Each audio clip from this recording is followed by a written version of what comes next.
What's the major problem that Illinois has? The unfunded retirement benefits, both pensions and health care benefits promised to government employees, are north of $200 billion in Illinois, depending on how you count it. In addition, the city of Chicago and the state of Illinois have both undertaken massive bond offerings to put off the day of reckoning.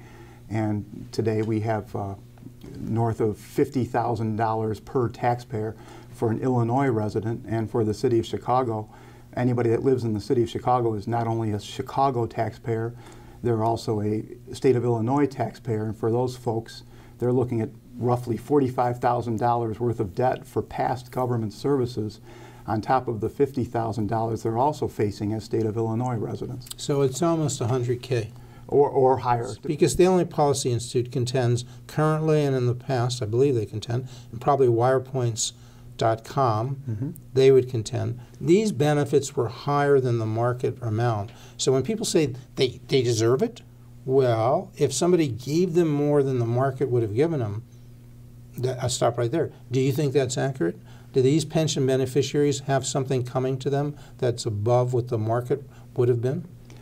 So you're saying even if we cut the number of employees from like 50,000 to 40,000, we're not going to be any benefit in terms of reducing that $215 billion burden? The burden today is what it is. We can make changes. No, but isn't that estimated? I could be wrong on this. I'm assuming people who come up with that number estimate that these people who are working here now will continue through the expected time of retiring at 55. But if they don't, if they somehow are asked to leave before then and before their pension is fully vested, I was under the impression that that $216 billion number would go down. Was I wrong? I think it's the former. The employees are currently owed that money, and so that's what they won't help at all with that 216 is what you're saying. Not necessarily, because going forward, the changes that we do make will have other influences on the Illinois economy and the fiscal purse that may change the overall burden facing taxpayers going forward. Today, the taxpayer burden is what it is. Okay, I'm not sure I understand that, but we're going to go on. You're watching Public Affairs. Berkowitz is my name, and politics is our game. We'll actually be doing more public policy today, but inevitably, if you do public policy in the state of Illinois, it's political economy. Political economy, you're into politics. Our guest today is Bill Bergman. He is the director of research at Truth in Accounting. You can find that at truthinaccounting.org. It's, of course, the organization started, I don't know, 15 years or so ago by Sheila Weinberg. She is the CEO and founder. And Bill has been there, what, 7 years? Is that right? Five or 6 years now. But you've spent like 30 years of your life in finance, right? Yes, financial market analysis. I mean, your training is in policy, Harris School, policy, but an MBA as well from the University of Chicago. So 3 decades of dealing. You were at the Federal Reserve Bank, right? Correct. I was an economist and a policy analyst for the Chicago Federal Reserve for 13 years. And you teach at Loyola University Chicago. Yes, I'm teaching at Loyola. It's a great place, and I love the students there. So the short of it, Bill, is what is the financial condition of Illinois? Because Truth in Accounting, you folks are experts on that, right? What is the financial condition in one word? It's bad. It's bad. Would you go even further? Would you say it was a mess? Yes. And why? Well, why is it a mess? What's, again, as succinctly as possible, what is wrong with the financial condition of the state of Illinois? The state of Illinois has elected leaders and allowed them to run up the credit cards on the residents. And right now the balances are very high, and the chickens are coming home to roost. And what are the balances that are plaguing the state of Illinois?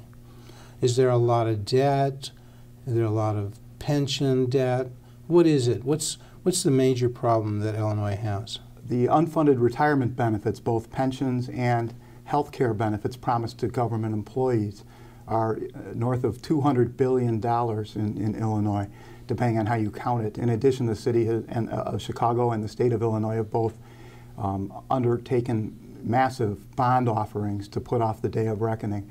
And today we have north of $50,000 per taxpayer for an Illinois resident, and for the city of Chicago, anybody that lives in the city of Chicago is not only a Chicago taxpayer, they're also a state of Illinois taxpayer, and for those folks, they're looking at roughly $45,000 worth of debt for past government services on top of the $50,000 they're also facing as state of Illinois residents. So it's almost $100K. Or higher, depending on, for instance, the Chicago public statements, the financial statements for the city of Chicago don't incorporate the Chicago public schools, which you have to also add into the mix. So we're just talking about the city of Chicago as a financial reporting entity. So it is higher if you include CPS. They've got some debt. They have some pension liabilities that are not funded.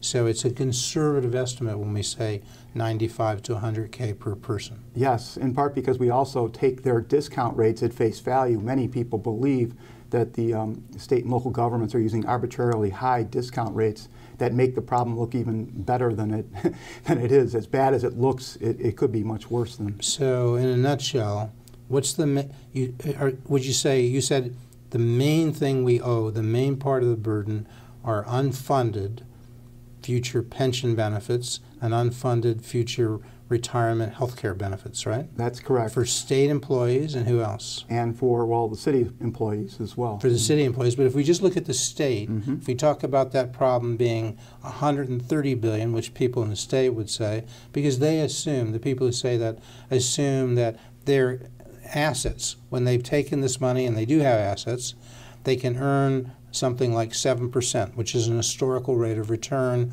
for a portfolio of maybe half and half of stocks and bonds, right?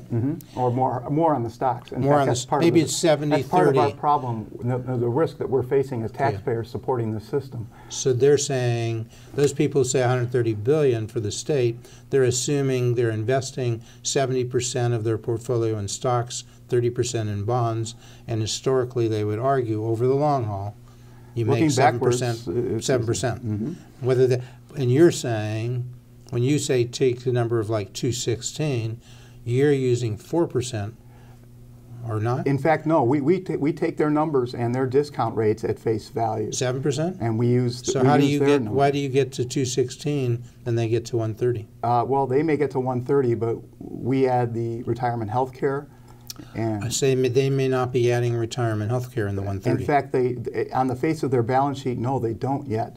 For decades, the city and the state of Illinois restricted the pension obligations were not on the balance sheet. Nothing at all. There was nothing. When did that change? 2015. The Governmental Accounting Standards Board finally required the state and cities to so start then they had to do it. So they had to. Yep. Okay. And you folks and Sheila, I know, had been recommending that for a long time. That's right? what Sheila. She did a lot of heroic work, putting all the off-balance sheet debt onto her balance sheet and publishing it and comparing the 50 states along those lines.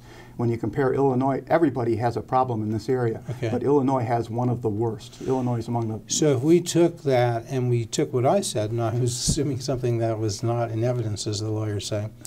So we took that $216 billion. And if I said to you, well, actually, we shouldn't take their 7% because we want this to be really secure. It's a promised benefit. It's a defined benefit pension. So we can't just say, like, we're a little short, take a little less if we want to do it right. So maybe we should use 4%, which would be sort of a 30% U.S. Treasury maturity. So if we invested all of our assets, or they did, the pension fiduciaries, risk-free assets. And risk-free assets, they'd be using something closer to 4%. Or 3%. And that may elevate the actual bundle from $216 billion to maybe $300 billion. Or right? 400 or so. Okay. It's big. It's big. Okay. So we got the idea of the problem, okay? I think that's clear. And one last thing. I mean, I don't know if you've looked at this.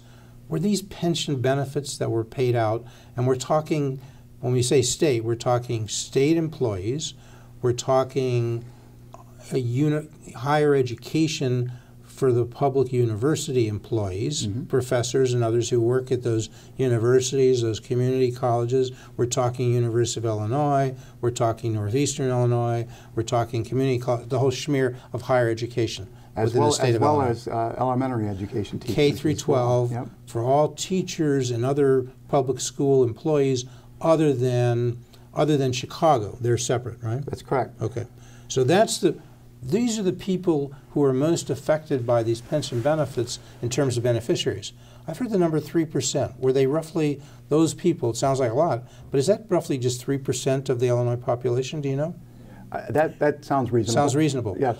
So 97% of you, okay, out there, you got like a major tax burden, okay? And you don't get anything out of it, okay?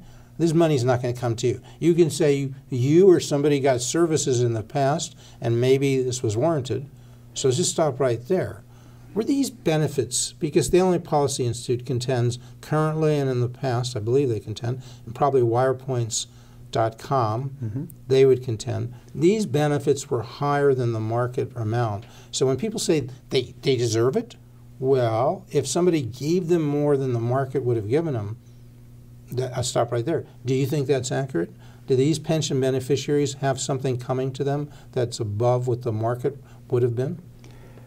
It depends on how that's administered in the law and the legal resolution that we're facing. Just overall, what's your guess? I mean, I'm not going to, we're not going to cross-examine you on it, but you've studied this. You went to the University of Chicago. You got your MBA. You went to Harris School. So you're qualified to opine on this. What's your opinion? I guess we couldn't say the right answer to this question, and the main reason is we don't have a market system in education. There's no way of understanding what a real market price would be, given we just don't these have people it. have. We're taping this on October 26th.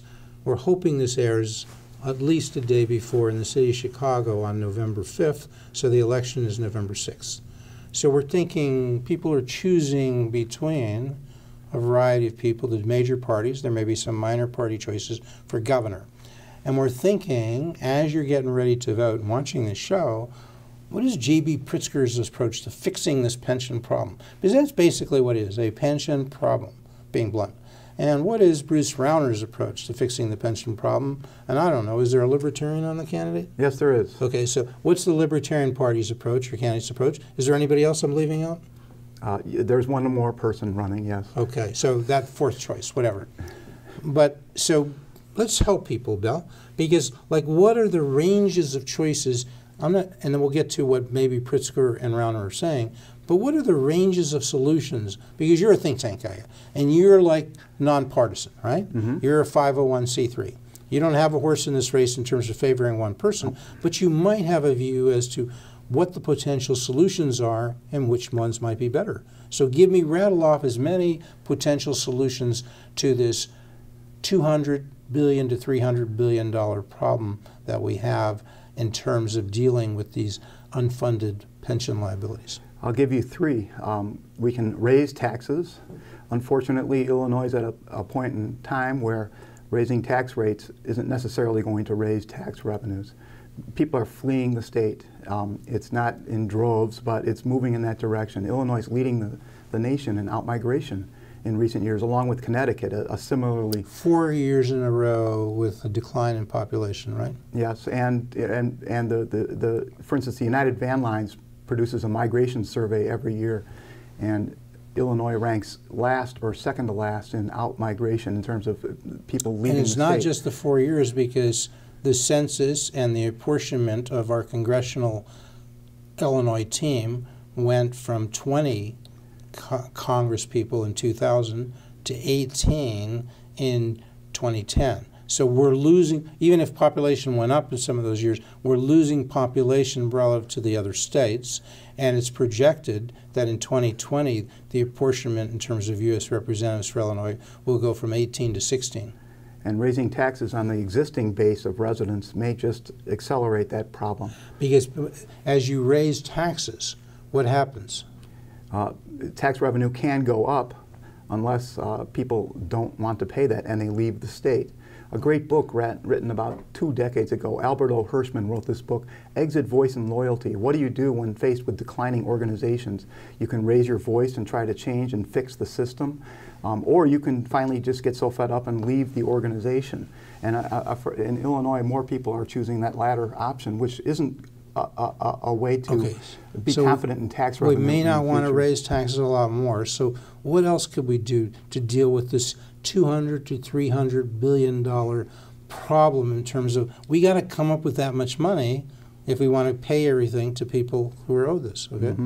So anything else we can do other than raise taxes? Well, if you can't raise taxes, you got to cut spending and address spending reductions as part of the equation. Spending on pensions or spending on other things or both? Or both.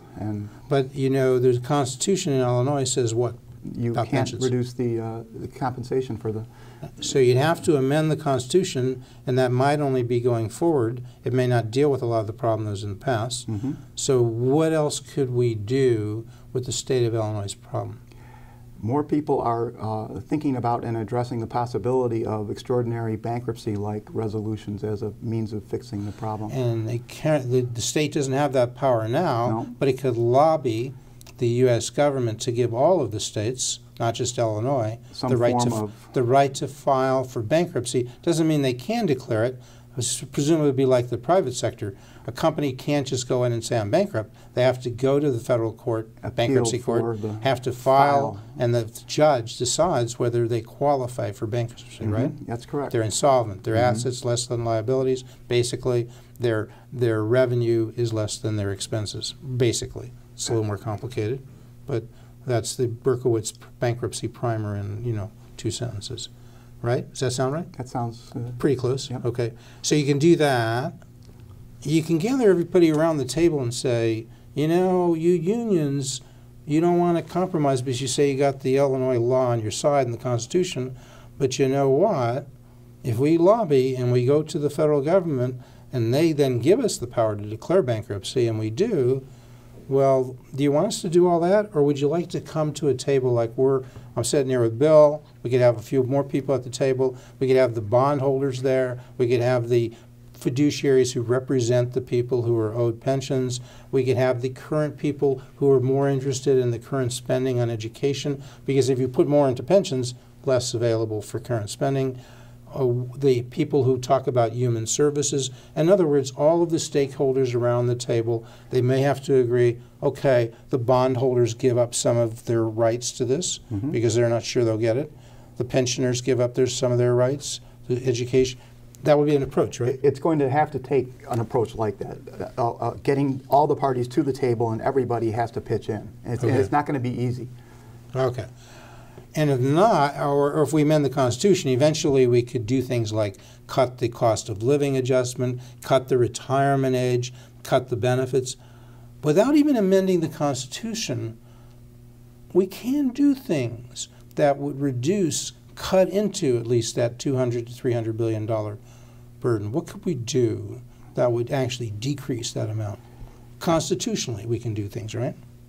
Yes, and we can make the state environment more healthy for businesses and growth in economic conditions. Well, you do that, but that takes a while because we have 50, 60,000 state employees. The Constitution doesn't say you have to have 50, 60,000. We could maybe cut that down by 10 to 20%, and then we'd have 40,000 employees. And those employees, some of them will be younger, some will be older who lose their jobs or relocated. Some of them may not have pensions that have yet vested, right? That's correct. So that would cut into that $200 billion burden, right? Actually, that burden today is what we have currently today. And so going forward... It's not estimating that if these people continue to work there, okay, that'll grow to that. That's saying what is right now vested and owed to those people. So you're saying even if we cut the number of employees from 50,000 to 40,000, we're not going to pay any benefit in terms of reducing that $215 billion burden? The burden today is what it is. We can make changes. No, but isn't that estimated? I could be wrong on this. I'm assuming people who come up with that number estimate that these people who are working here now will continue through the expected time of retiring at 55. But if they don't, if they somehow are asked to leave before then and before their pension is fully vested, I was under the impression that that $216 billion number would go down. Was I wrong? I think it's the former. The employees are currently owed that money, and so that's what they are. That owed. won't help at all with that 216, is what you're saying. Not necessarily, because going forward, the changes that we do make will have other influences on the Illinois economy and the fiscal purse that may change the overall burden facing taxpayers going forward. Today, the taxpayer burden is what it is. Okay, I'm not sure I understand that, but we're going to go on, okay? And so it seems like there's not a lot to do. Maybe I'm right, maybe I'm wrong on some of the things I was recommending.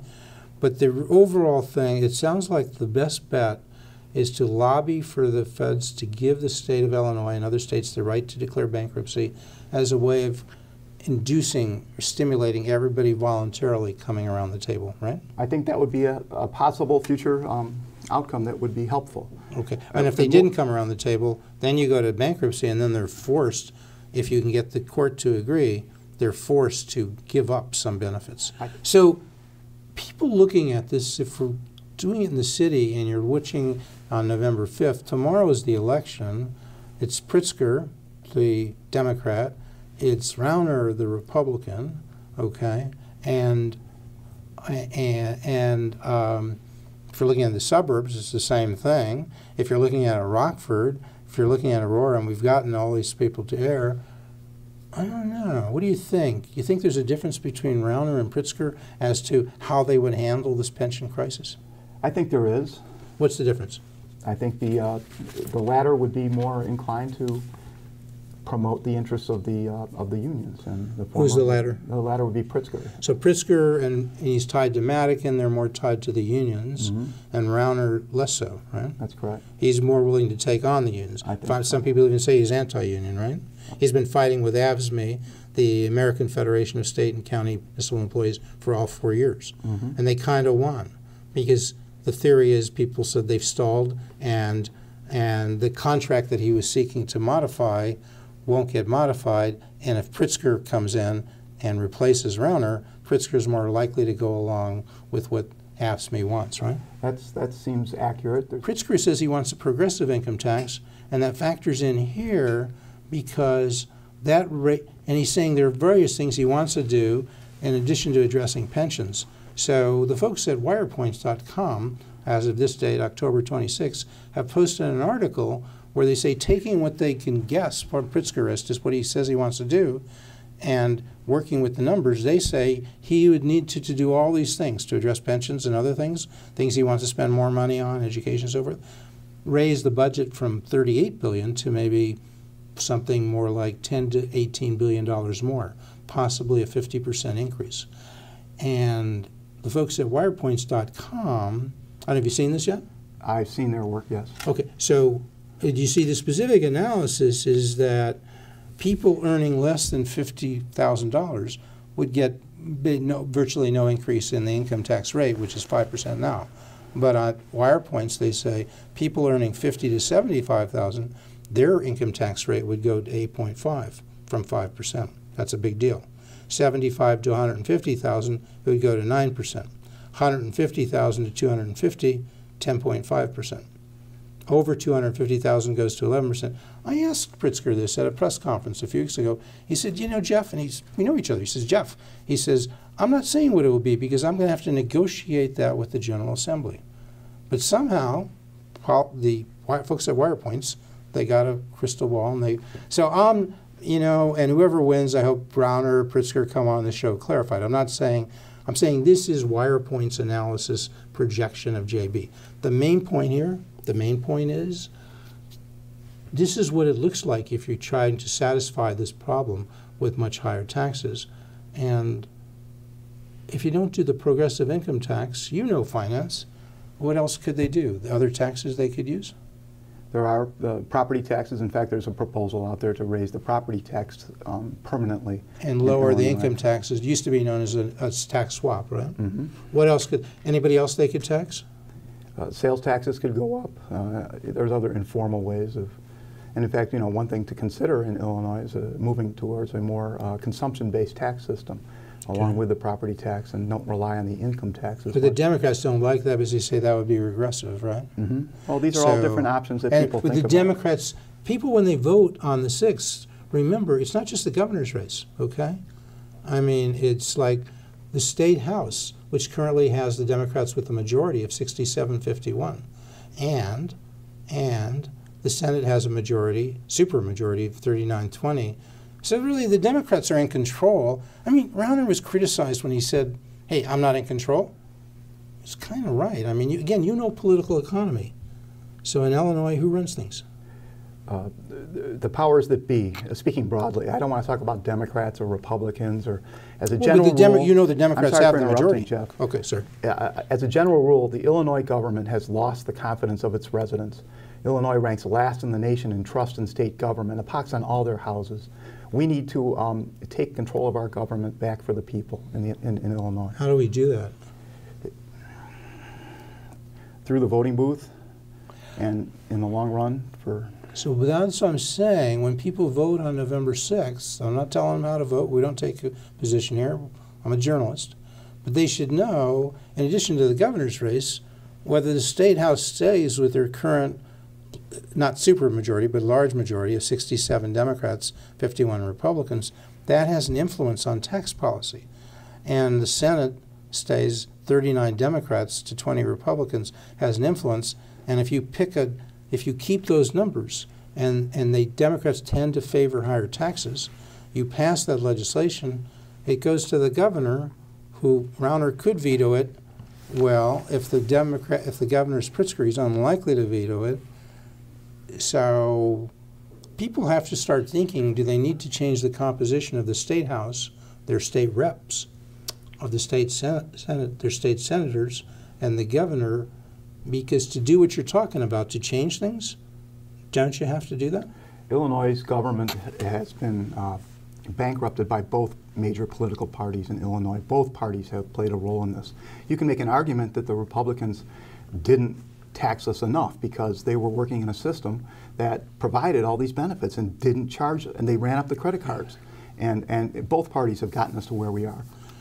Okay, so we're going to have to get Bill back because I screwed up. We would plan to cover the other half of what you do, which is at least perhaps more than half, the city analysis, right? Mm-hmm. Truth in Accounting, which you find at truthinaccounting.org, has this elaborate analysis of all those states. We're focusing on Illinois, but you guys look at all 50 states, right? Yes. I mean, Illinois is 48th, one of the 3 worst states, right? Mm-hmm. In terms of how much this taxpayer burden is. Yep. And people can find that at truthinaccounting.org. And statedatalab.org. Okay, statedatalab.org has even more detail on all of these states. And is that where they go for the city analysis as well? Yes, the cities are also on State Data Lab. And so when we get Bill back, we're going to go to the city of Chicago. So we just alluded to it and say, if you're in Illinois, you got a burden of roughly $50,000 per household. This has happened despite the fact that our government leaders have told us that they balance the budget every year. Illinois has a balanced budget requirement, so does the city of Chicago. Trouble is, they ran up the credit cards and they told us that they were balancing the budget every year. It was deceptive. Because they would borrow, and that's how they got it to balance. And Bill, cash-based accounting, that doesn't count. If you borrow, it doesn't mean you balance the budget. Well, that's how the accounting works, and okay. it's not accurate or truthful. All right. Well, we're out of time. We will do this. If Bill will come back, you come back, Bill? Sounds good. That sounds great. Thank you so much for coming. Okay, nice to be here, Jeff. Bill Bergman, he's Director of Research, Truth in Accounting. You can get Bill's daily morning newsletter. We have a morning call. Morning news summary. It'll be easy to sign up at our website. We've got a large and very interesting audience for that newsletter. Public Affairs very much thanks Residco, our sole corporate underwriter, for helping to make the production of this show possible.